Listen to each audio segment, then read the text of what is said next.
একদম এটা কিন্তু রাস্তা, এই রাস্তা দিয়ে হাঁটতে হচ্ছে। আমি এখন কথা বলছি উত্তরবঙ্গের একটি জেলা কোচবিহার থেকে। আপনারা কোন জেলা থেকে আছেন আপনারা দেখুন এবং কমেন্ট করুন যে আমি এখন কুচবিহার থেকে জেলা থেকে বলছি। আর কুচবিহার জেলায় এত বৃষ্টি হচ্ছে, প্রায় 20 দিন থেকে প্রতিদিনই বৃষ্টি হচ্ছে। বৃষ্টি হতে হতে আজকে সর্বশেষ পর্যায়ে দেখুন রাস্তায় কি জল দাঁড়িয়েছে। এটা হচ্ছে মানুষ যাওয়ার রাস্তা। দেখুন এই রাস্তার মধ্যে কতটা জল। এখানে আমি দেখাচ্ছি আপনাদের সামনে, দেখুন এই যে জল দিয়ে হেঁটে যাচ্ছে বাচ্চাগুলো, একদম জলে পরিপূর্ণ। আমি দাঁড়িয়ে আছি এই জলের মধ্যে। দেখুন ওই যে বাড়িগুলো দেখা যাচ্ছে পুরোটাই জল। দেখুন দেখলে মনে হয় যে এটা একটা বিশাল বড় নদী। একদম দেখুন পুরো ফসল ক্ষেত জলের তলায় পড়ে আছে। একদম পুরো জলে জলে পরিপূর্ণ।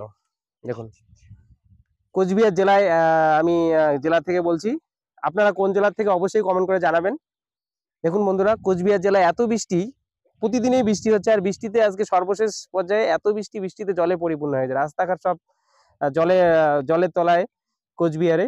দেখুন ফসলের ক্ষেত এগুলো, বড় চাষ হয়েছিল এগুলোতে, এখন আমন ধানের চাষ হবে।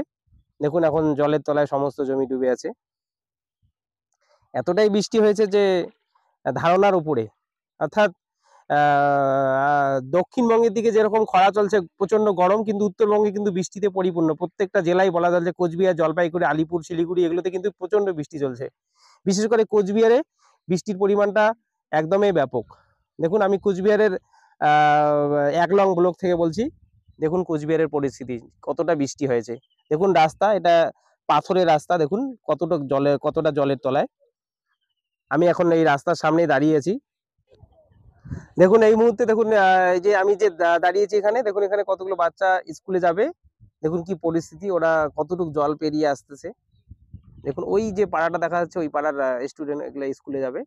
দেখুন এই মুহূর্তে যেরকম পরিস্থিতি, কোচবিহার জেলার 1 নং ব্লক থেকে আমি ভিডিওটি বানাচ্ছি। দেখুন একদমই বন্যা পরিস্থিতির সৃষ্টি হয়েছে। দেখুন চারিদিকে একদম জল আর জল। দেখুন একদম রাস্তা জলের তলায়। অনেক জায়গায় কিন্তু এরকম পরিস্থিতির সৃষ্টি হয়েছে। দেখুন বাচ্চাগুলো দেখুন স্কুলে যাচ্ছে, কতটা জল পেরিয়ে আসতেছে। দেখুন জল পেরিয়ে আসছে, এখন ওরা স্কুলে যাবে পরীক্ষা দিতে। ঠিক আছে।